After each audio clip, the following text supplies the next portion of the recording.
Hi. Well, today is a special day. I'm actually turning in my VW Jetta TDI.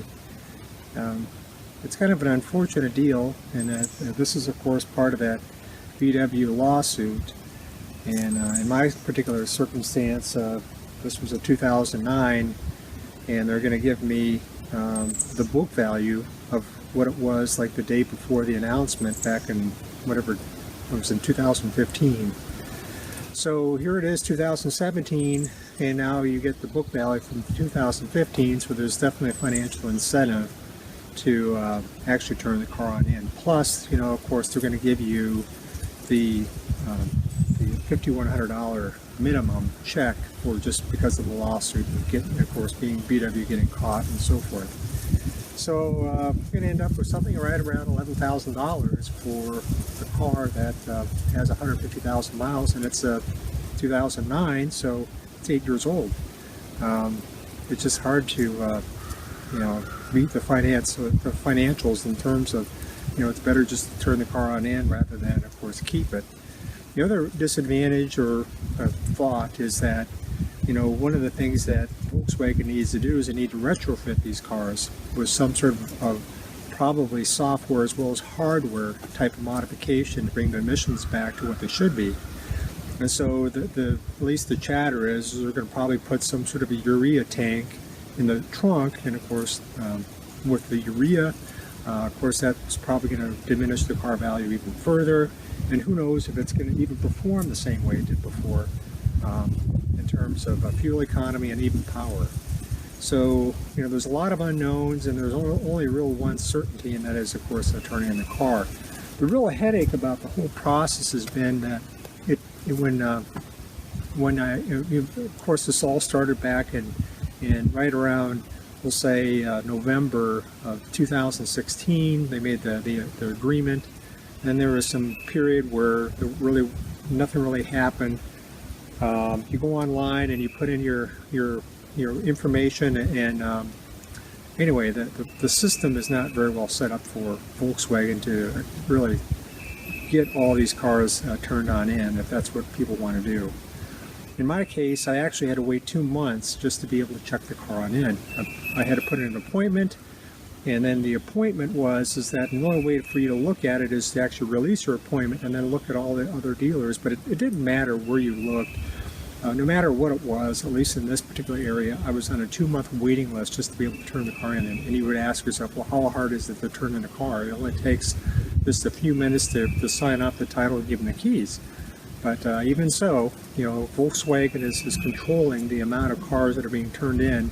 I think they're giving a half hour, so if there's something like on the order of 400,000 or 500,000 of these cars, and every dealer is only taking one in every half hour, you can imagine it's going to take a long time. So as far as the car itself, I love the car. It did very well. I pretty much have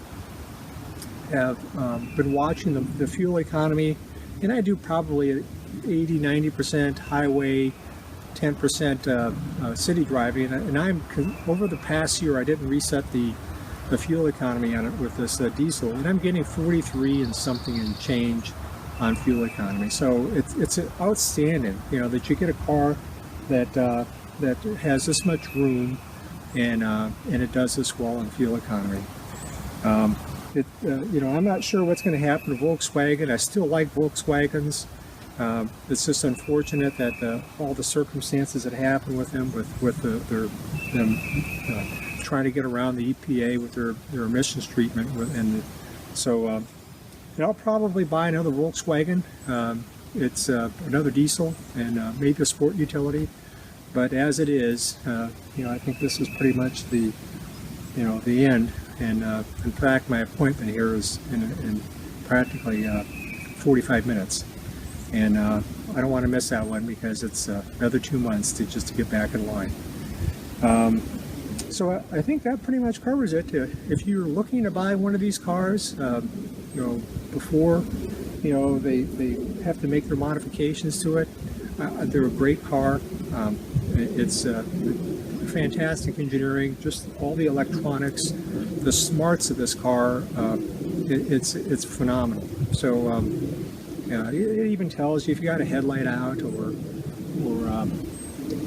it just, like I say, they've really done a very good job with the software and the hardware, the reliability. I've taken this trips several thousand miles at a time, and it's a great car to travel in. So anyway, I guess that pretty much covers everything. I love the car.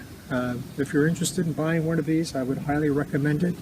Just the financial situation in my case is just too good to pass up. So I don't think you'll be disappointed. It's even with 150,000 miles. I put probably like 50-some thousand miles on the car, and to be quite honest, I think I put a battery in it and some tires. And there is a sensor for the